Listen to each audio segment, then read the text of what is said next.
Salut à tous et bienvenue dans cette nouvelle vidéo. Aujourd'hui, on est dimanche, c'est le deuxième jour au French War Game Day.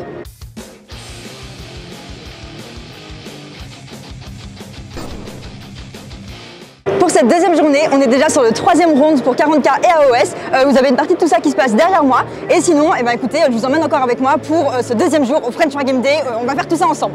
Je suis avec Ivy. Donc merci de prendre quelques minutes pour passer à la vidéo et nous parler. Fais attention parce qu'on s'est vu au WTC, on s'est vu au French War Game Day, bientôt Atlanta. Bientôt Atlanta. Je glisse ça comme ça, mais je dois avouer que bon, je serais pas contre, voilà, ça va se réfléchir. Donc tu fais partie des 3 personnes à l'origine des French War Game Day et de l'événement. Est-ce que tu pourrais m'expliquer un petit peu comment est né ce projet en fait? Écoute, tout commence en 2018, parce qu'en fait je couvre mon premier ETC pour European Team Championship, qui sont les anciens championnats du monde en équipe, et j'arrive dans la ville de Zagreb en Croatie. Je connais rien à l'univers compétitif, je suis avec mon petit téléphone comme seule caméra, et je me dis je vais quand même tenter de rediffuser ça sur Facebook, si tu veux, pour un petit peu montrer comment ça fonctionne les championnats du monde et suivre notre équipe de France. Et j'arrive dans un stade avec les Jeux Olympiques du Wargame, c'est-à-dire les drapeaux sur toutes les façades. À l'époque, c'était 600-700 personnes, tu vois. Ça paraissait énorme. Et en fait, je me suis dit, mais ça serait énorme qu'on arrive justement à faire venir ça en France, mais pas pour l'élite, entre guillemets, des joueurs compétitifs d'une nation, mais vraiment un peu au tout venant avec justement l'aspect convivial. Et derrière, j'ai rencontré Bastien, qui à l'époque faisait partie de l'association qui était le Fat of War, qui m'avait contacté au début pour m'inviter sur un tournoi à 60 joueurs, puis 80 joueurs, puis 400 joueurs. Et là, on s'est associés et on a décidé de faire les French War Game Day pour justement pouvoir faire encore plus gros. Et un des plus gros tourneurs du monde qui était, alors c'était un ego trip complet, mais c'était un fantasme en fait justement d'arriver à faire au moins un truc à grande échelle. C'est dingue, franchement c'est bluffant, je veux dire, voilà, depuis que je suis là je m'en prends plein les yeux, c'est hallucinant de voir tous les gens, tout le monde, c'est trop bien. Et donc quel est l'état d'esprit de l'événement, quel est l'objectif en fait derrière les gens qui participent, qu'est-ce que tu as envie qu'ils ressentent, qu'ils retirent de ça, je sais pas comment vous avez imaginé ça. Alors parce que c'était d'ailleurs des premiers défis qu'il y avait sur les French War Game Day, c'est aussi ce qui a séduit puisqu'on arrive justement à fédérer plus de monde qu'avec du compétitif. Là on parle plus de jeu organisé, c'est un tournoi / convention. Ça permet aux gens de venir jouer sans pression à la gagne en fait. C'est aussi pour ça que le format du 2 versus 2 il est génial, c'est que même si jamais tu connais pas grand monde, au moins tu es toujours avec un pote et justement tu passes de table en table et c'est beaucoup plus facile justement de s'intégrer à une communauté comme ça. Il y a pas mal de gens, je te coupe, mais il y a pas mal de gens qui sont en 2v2 et qui m'ont dit ouais je viens faire ça, la prochaine fois je serai peut-être du 1v1 mais là c'est mon premier tournoi. Exactement, là, on vient ensemble, c'est rassurant. Et ça c'est génial, il faut savoir que le premier French War Game Day qui a eu lieu en 2022, c'était sur les 1000 et quelques personnes, c'était plus de 70% pour qui c'était le premier événement, le premier tournoi en overall, tu vois. Donc c'est que en tout cas la com a marché par rapport à ça et comme derrière on a réussi à en remplir encore plus, il faut voir que ça a séduit aussi justement cet état d'esprit et c'est vraiment les enjeux, tu vois. Il y a une montagne de jouets au centre de la pièce, c'est pas pour les gagnants. C'est pour les perdants ou ceux qui sont un petit peu frustrés de la game en disant j'ai pris un énorme fion ou au contraire j'ai pas eu de chance, et c'est pas grave, viens, tu vas gagner un cadeau. Et vraiment il y a les trophées pour ceux qui veulent venir avec une optique un petit peu de victoire, mais tout le reste c'est vraiment pour l'expérience et ça permet surtout en fait, et surtout vu la conjoncture c'est important, de passer 2 jours dans ton hobby. Tu passes vraiment 2 jours, tu vas tomber contre 4 adversaires différents, tu vas peut-être tomber contre des armées que tu n'avais pas l'habitude de rencontrer et c'est ça qui est génial en fait, c'est vraiment 48 heures dans ta passion. Et ça te permet de mettre tout le reste à côté. Ouais, en plus, pour ceux qui viennent d'ailleurs, t'es dans ta passion, puis t'es pas chez toi, t'es dans un autre endroit. Je pense que t'es encore plus déconnecté, t'as vraiment ça. Puis moi j'ai eu plein de retours, des gens qui me disent ok, je vois que mon hobby c'est en vrai, qu'il y a d'autres gens qui sont passionnés, c'est pas moi tout seul chez moi, ou c'est pas juste dans mon petit groupe. C'est fou. Et d'autant plus en ajoutant, je trouve, la couche qui fait que dans cet univers, j'ai l'impression que c'est hyper facile de socialiser avec les gens et que là, je peux aller parler à n'importe qui et on va échanger, on va avoir des trucs à se dire et les gens sont hyper accessibles. Il y a 2 aspects, si tu veux, par rapport à ça. Déjà, ce qui est cool, c'est que d'avoir fait quelque chose, et la chance d'avoir fait quelque chose de gros dans un palais des sports, ça permet aussi de mieux vendre ta passion. Dans le sens, quand tu montres à ton conjoint ou ta conjointe, justement, regarde, je suis dans un palais des sports, t'es pas dans une passion niche là, t'es dans vraiment quelque chose avec un événement énorme où tu vas avoir d'autres praticiens. Et après, par rapport à ce que tu dis sur la rencontre et l'accessibilité des gens, tu es sur des personnes qui partagent la même passion que toi, donc il y a cet aspect facilité. Et après, le hobby, globalement, ça coûte cher et il faut réfléchir ou une forme d'éducation ou d'intellect si tu veux pour y aller. Donc quoi qu'il arrive, tu vas t'adresser à des personnes qui ont énormément de points communs avec toi. Et donc c'est vrai que ça fit très souvent. Et d'ailleurs, petit aparté, mais là je discutais avec un agent de sécurité tout à l'heure et qui me disait, mais moi des événements avec des gens comme ça, j'en veux tous les jours. C'est-à-dire qu'il est en mode tout le monde est trop respectueux, personne ne laisse de déchets nulle part, les gens sont et attends, il y a une petite anecdote par rapport à ça, si tu veux. La première édition, comme l'événement s'appelait French War Game Day, et en fait justement les personnes avec qui on a négocié ainsi de suite, quand ils ont vu War Game, ils se sont dit maintenant c'est la guerre, il faut qu'on prévoie un dispositif spécifique. C'est un peu comme un concert, tu vois. C'est un concert énervé. Ah ouais, ils pensaient, Et ce qui est génial, c'est que la deuxième année, ça nous a coûté beaucoup moins cher en sécurité, parce que quand ils ont vu qu'on était des bisounours, bah, tu vois, ils ont complètement diminué le dispositif de sécurité, tu vois. Et c'est vrai qu'on était propre, les mecs sont surpris, même pour les toilettes, les dames pipi, ils disent mais c'est génial, parce qu'en fait les gens sont propres. Ils n'ont pas forcément l'habitude d'avoir une communauté comme ça. Non, mais je trouve que c'est hyper révélateur, quoi. Ils disent les gens respectent, machin, donc bah, c'est cool, ça fait plaisir, quoi. Tu te dis ok, la communauté est vraiment trop bien. Et donc bah, là évidemment on voit tous les gens en train de jouer. Tu dis voilà, c'est un tournoi / convention. Est-ce que les autres aspects du hobby sont présents? Dans quelle mesure? Comment tout ça c'est imaginé ici? Yes. Alors déjà ce qui est intéressant, c'est que c'est pas que des jeux Game Workshop. C'est important aussi de laisser sa place à d'autres éditeurs, parfois français, parfois pas, ou parfois de les faire tourner ainsi de suite. Là on a l'éditeur Tale of the Rift qui va pour le jeu Tale of the Rift qui est là. C'est un petit jeu qui est en train de déclore. On va voir justement si ça va fonctionner. C'est important de laisser sa chance à tout. Après cette édition pour la troisième est un petit peu particulière parce que c'est une édition qu'on a organisée globalement en 2 mois et demi. Et donc en fait on a annoncé, on a ouvert les places tout début janvier pour un événement qui se passe mi-mars. Et donc, pour la première fois cette année, il n'y a pas de concours de peinture. C'est-à-dire que les autres années, on avait développé ce qu'on appelait les Minis Awards, qui était un concours de peinture qu'on voulait justement régulier et ainsi de suite. Et déjà, quand on l'avait annoncé 6 à 8 mois avant, ça ne laissait pas nécessairement assez de temps aux peintres. Et là, justement, l'organisation, le contact qu'on a aussi avec le Palais des Sports a un petit peu changé. Et donc là, on ne se voyait pas en 2 mois et demi annoncer à des peintres qui devaient préparer des figurines et ainsi de suite. Il y a aussi un problème de masse critique qu'on est en train justement d'atteindre avec le succès de cet événement, qui est de se dire que on a dû libérer de la place à cause de la sécurité, à cause de plein de choses. Et cette année, ça plus les délais, malheureusement, il n'y a pas eu de concours de peinture, vraiment de concours de figurines. Maintenant, cette partie-là du hobby, elle est quand même un petit peu comprise, puisque chaque pool des différents tournois qu'on va avoir, on va quand même élire la plus belle armée. On a une équipe de juges dont tu as fait partie, pour pouvoir au moins décerner cette parle de la plus belle armée par catégorie. Il y a au moins ça quand même qui est là, toujours. Non, ça se comprend. Et d'ailleurs, ceci dit, tu vois, sur le temps que vous avez mis pour organiser ça, etc., moi j'ai été assez bluffée par l'orga, dans le sens où on est arrivé même vendredi, tu vois, on s'est vu vendredi soir et tout. Et tout le monde avait l'air, dans l'organisation, en tout cas, vous aviez l'air pas stressé, tout était prêt, donc on sent que c'était maîtrisé. Et voilà, tout se passe de manière assez fluide, donc ça c'est aussi l'avantage de la 3e édition et du choix de maintenir ça. Alors déjà, c'est très bien de le faire à Grenoble parce que ça montre que par exemple Paris n'est pas le centre de la France. Après, peut-être que ça va évoluer parce que justement il y a d'autres salles et ça permet aussi de l'ouvrir à l'international. Mais en tout cas, le confort de l'organiser pour la 3e année consécutive au même Palais des Sports, on a nos habitudes, on essaye aussi d'automatiser les choses. On est tous plus ou moins dans une forme d'introspection, mais aussi bien dans nos vies, dans notre hobby et dans l'organisation de ce genre d'événement, qui est qu'à chaque fois on cherche aussi des axes d'amélioration. Et c'est rigolo ce que tu as dit par rapport à la manière dont l'événement est géré. C'est un événement à but non lucratif qui n'est piloté que par des bénévoles. C'est intéressant, à part comme prestation, on a la sécurité du Palais des Sports, les différents traiteurs, mais sinon tout le reste est fait uniquement par des bénévoles. Et c'est génial parce que tu te rends compte aussi que la puissance du bénévolat, en tout cas la puissance de cette passion, fait que c'est mieux géré que par des pros. Et c'est ça qui est génial, vraiment des bénévoles, tu as vu, on a quand même réussi à faire entrer 1500 personnes dans le Palais des Sports et la personne qui a attendu le plus longtemps c'était 30 minutes. Et c'est génial, tu vois, alors il y a eu des outils qui ont été développés et ainsi de suite, mais ça prouve aussi que justement les bénévoles, si ils font preuve d'une bonne patte, ils ne font pas les choses parce qu'on leur demande de le faire. Ils savent pourquoi ils sont là, ils comprennent l'action et donc ils la font encore mieux que quelqu'un qui devrait juste la faire bêtement. C'est hyper riche d'avoir ça et le résultat est au rendez-vous, clairement, donc je trouve ça trop bien.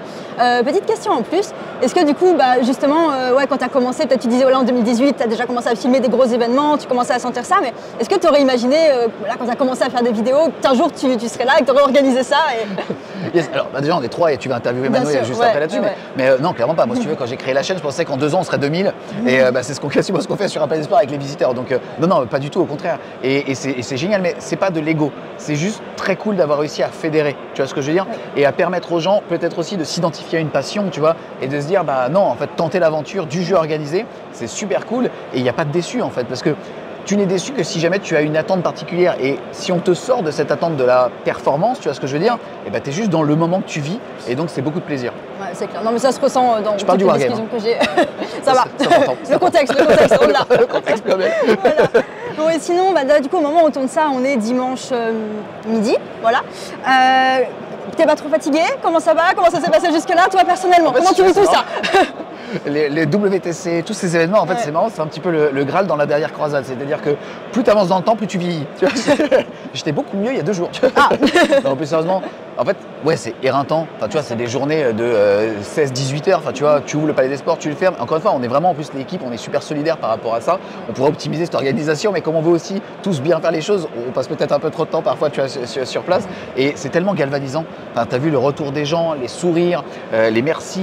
Enfin, c'est génial. Et si tu veux, même là tu parles de moi, je suis fatigué, mais les bénévoles c'est exactement pareil. Et ce qui est génial, c'est que ça crée vraiment un écosystème de bisounours sur l'attitude des gens. Parce qu'en fait, par exemple, quelqu'un qui est en train de jouer, qui va peut-être faire la queue, je sais pas, 5-10 minutes pour acheter une bière ou une consommation, il est servi par un bénévole. Et donc le fait que tu sois servi par quelqu'un qui n'est pas payé, mais qui est comme toi, qui veut juste, ça crée un cercle vertueux de bienveillance et ça fait vraiment un écosystème, comme c'était une bulle de 48 heures en fait, de hobby et de passion, mais très apaisée. Et finalement, la fatigue, on va la ressentir demain, quoi. Oui, bien sûr, bien sûr, bien sûr. Bon, bah c'est cool. Bah écoute, merci beaucoup pour merci à toi en tout cas d'être moment, venu et d'avoir ouvert ça en tout cas sur ta chaîne. Trop bien. Dans la vidéo d'hier, je vous ai montré beaucoup l'étape de 40K notamment, mais il y a aussi tout AOS, donc on va aller faire un petit tour pour que vous puissiez voir les armées qu'il y a sur la table à AOS aussi.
Les French War Game Day en un mot pour toi?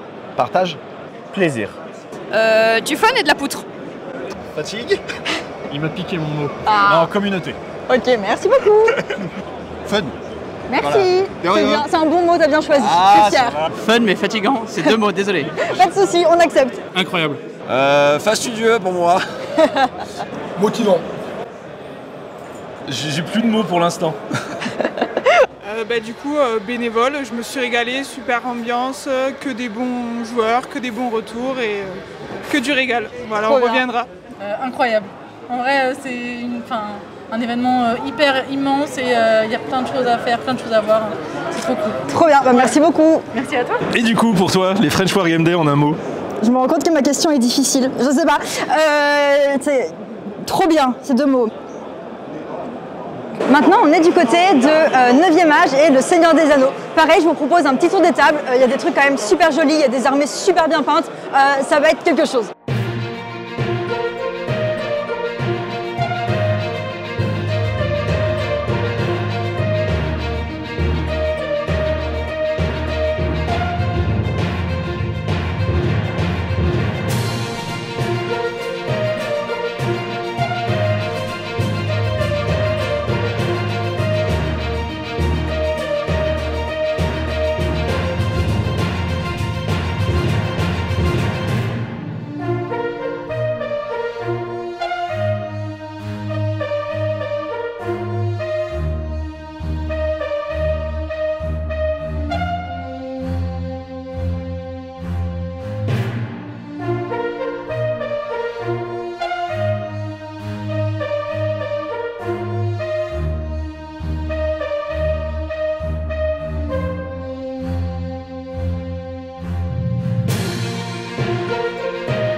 Sur la table derrière moi, il y a un crabe géant, un dinosaure avec une espèce de plateau sur son dos, des phoques. C'est trop bien, je sais pas ce que c'est.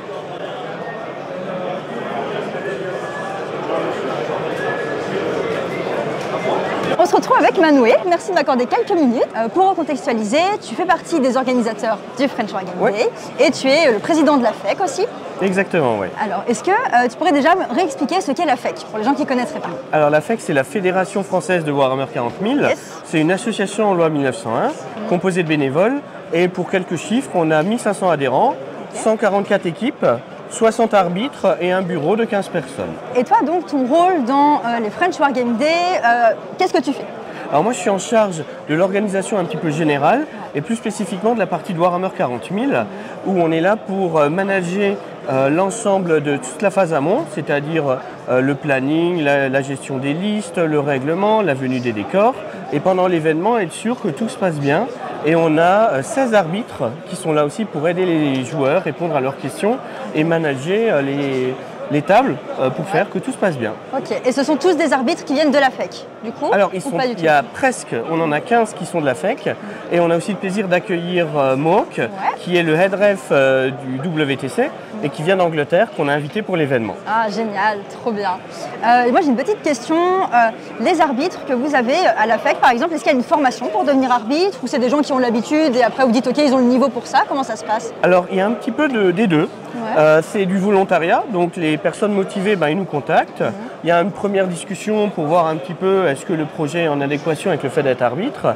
Et ensuite, on a des formations en interne qu'on fait à distance ou en présentiel qui leur permettent de voir un petit peu le modus operandi. Et c'est pas tellement connaître les règles, mais c'est aussi comment gérer une table, comment discuter avec les joueurs, comment chercher une règle le plus rapidement possible, comment manager un événement. Donc c'est pas seulement juste répondre aux questions de règles. Donc c'est vraiment complet finalement, il y a plein d'aspects même qu'on ne soupçonnerait peut-être pas finalement et qu'il faut prendre en compte. Ok, super intéressant. J'ai une autre question. Donc là sur le 1v1 à 40K, il y a 2 golden tickets en jeu. Ma première question c'est comment ça se fait qu'il y a des golden tickets sur un événement? Vous êtes en discussion avec Games Workshop, c'est eux qui décident à quels événements ils donnent des golden tickets? Comment ça se passe? Alors, en fait, pour obtenir des golden tickets, il faut qu'un événement il remplisse un document, un formulaire auprès de Game Workshop. Game Workshop l'analyse et si ça remplit un certain nombre de critères, il donne des golden tickets. Et en plus, dans chaque pays, enfin des pays, il n'y en a pas forcément pour les 196 pays au monde, mais pour un certain nombre de pays, il y a des référents qui peuvent donner un avis, éclaircir un petit peu en disant mais alors cet événement, est-ce que c'est quelque chose de récurrent, est-ce qu'il est nouveau, qu'est-ce que vous en pensez? Notamment sur des pays où Game Workshop n'est pas dans la langue dont c'est la langue native, comme c'est le français. Et donc forcément, il y a une interaction qui se crée et j'ai le plaisir de faire ce lien avec Zeway pour Warhammer. Et donc je dis, écoutez, cet événement il est stylé, il a une certaine ancienneté, il y a du beau monde, donc ce serait bien. C'est pas moi qui décide, mais je donne un léger éclairage pour avoir une décision la plus robuste possible. Ok, c'est super clair. Voilà, je pense que moi c'est une information que j'avais pas, donc j'espère que ça vous intéresse de savoir ce genre de choses. Et on a décidé cette année pour les golden tickets de faire 2 golden tickets séparés. Un premier qui est 100% sur la poutre, donc le meilleur joueur, le gagnant du tournoi, et un deuxième où il y a 70% de poutre et 30% de peinture. Et donc ça donne un petit challenge, parce que non seulement il faut être bon, mais en plus bien peindre son armée. Ça représente l'aspect un peu plus peut-être complet du hobby, ça donne une place à ça. Moi je trouve ça super intéressant quand il y a ça aussi. D'ailleurs j'ai une question sur ça, comment vous gérez les commissions de peinture par exemple? Si le joueur c'est pas lui qui a peint son armée, est-ce que son armée elle rentre quand même dans la compétition? On a demandé à Game Workshop quelle était un peu la politique, et ils nous ont dit faites comme vous le souhaitez. Et on n'a pas envie de commencer à fouiller, est-ce que tu as bien peint telle figurine, etc. C'est une récompense de qualité de peinture de l'armée et pas de qualité du peintre. On a choisi d'aller dans cette direction-là. Ok, au moment où on filme ça, on est dimanche après-midi. Comment toi ça va personnellement? T'es pas trop fatigué? Comment tu te sens? J'ai pas beaucoup dormi, mais l'adrénaline fait que tout va bien. Que ça tient. Il y a beaucoup d'activités, on est en train de courir dans tous les sens pour gérer un certain nombre de petits problèmes parce qu'il n'y a pas eu de grands soucis. Au contraire, c'est assez bien, c'est assez smooth. Tout va bien, il y a une expérience à la fois des joueurs et des organes, donc c'est bien. Mais on est en train de courir pour faire que tout se passe encore mieux. Et les joueurs ne le voient pas, et comme ils ne le voient pas, c'est qu'on a réussi. Non, clairement, sur l'organisation, moi je peux te dire qu'avec un œil extérieur, je ressens vraiment quand même que c'est bien rodé, qu'il n'y a pas trop de stress. Enfin, même, voilà, tout est assez fluide et c'est chouette, ça se ressent. Et voilà, c'est vraiment trop cool sur ça. Qu'est-ce que tu préfères, toi, au French War Game Day? C'est une bonne question. En fait, ce que je trouve génial, c'est de voir autant de joueurs partager la même passion, vivre ce moment-là, être heureux d'être tous ensemble, que ce soit des wins, des lose, c'est pas le sujet, c'est de vivre ce moment-là ensemble et de voir autant de personnes qui collectivement répondent présents et qui passent un bon week-end. C'est de voir tous ces joueurs qui prennent du plaisir. C'est ça ma partie qui fait vibrer. Quand je vois toutes ces personnes motivées par le hobby, j'ai envie de re-signer pour toutes les prochaines éditions. C'est génial, merci beaucoup.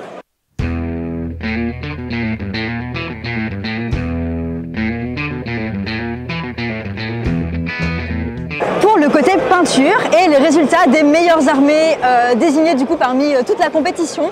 Je vais vous mettre les photos en fait des armées qui ont été gagnantes pour que vous puissiez en prendre plein les yeux aussi et profiter de ça.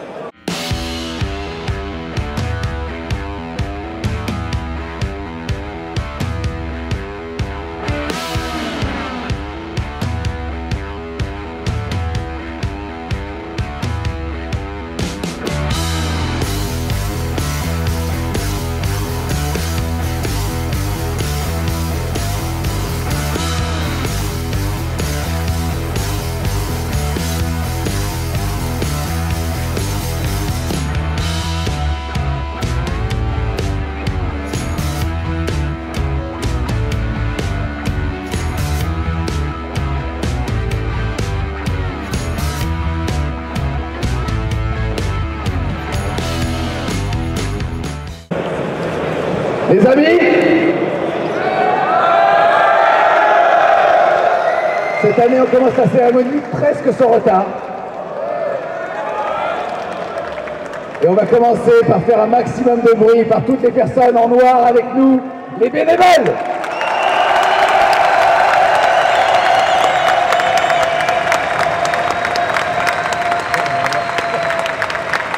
Encore une fois, merci infiniment à eux.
On va maintenant passer certainement au résultat le plus attendu les amis, puisque ça va être la poule compétitive 1 versus 1 avec Golden et Silver Ticket pour Warhammer 40 000. Il y avait dans cette poule 2 tickets d'or et 2 tickets Silver qui permettent donc une préqualification à un événement qui donnera des tickets d'or. À la 4e place et donc avec le premier Silver Ticket à l'Ariel. À la 3e place de ce 1 versus 1, toujours avec un Silver Ticket, vous l'aviez pu le voir à Atlanta, Sansukai.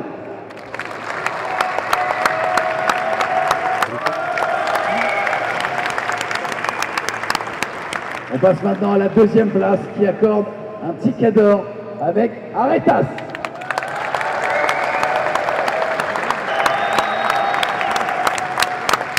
Et enfin, à la 1re place, place de prestige, qui octroie aussi un ticket d'or, Salicia. Du bruit les gars, 1re place, de ce GT solo.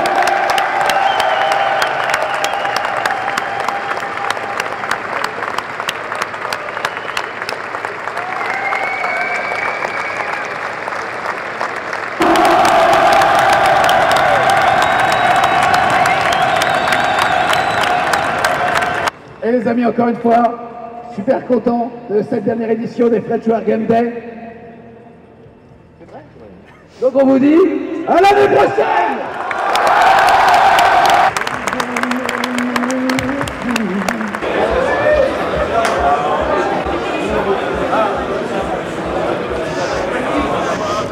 la fin de la journée de dimanche, tout le monde est en train de partir. C'était vraiment fou. J'espère que vous avez kiffé autant que moi, que si vous étiez là, vous avez revu des trucs sympas dans la vidéo et que si vous n'étiez pas sur place, vous avez pu en profiter aussi dans une certaine mesure. Voilà, moi je me suis éclatée, encore des super rencontres, des super moments. Voilà, hâte de la prochaine édition. Et encore bravo et merci aux organisateurs pour le taf effectué, aux bénévoles aussi et tout. Enfin, c'était vraiment fou, donc bravo à tout le monde et c'était trop bien. Et écoutez, si ça vous a plu, n'hésitez pas à vous abonner à la chaîne, laisser un petit like, un commentaire, c'est toujours un super soutien. Vous pouvez aussi me suivre sur Instagram et Facebook si vous avez l'occasion. Voilà, et moi en attendant, je vous dis à très bientôt pour de nouvelles aventures dans le beau monde du hobby.